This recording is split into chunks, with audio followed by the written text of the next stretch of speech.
tänään päätettiin tehdä vähän muikkuja. Lähdetään tästä perunamuussin valmistamisesta.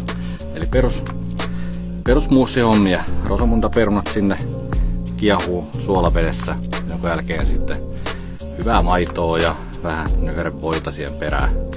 Pikkusuola, kiehautetaan se maito, jonka jälkeen sitten sulvotaan perunat sekaan.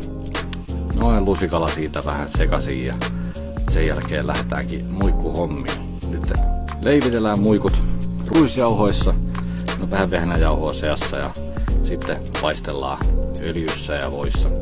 Öljyä sen takia vähän sinne mukaan, että toi voi ei pala niin helposti.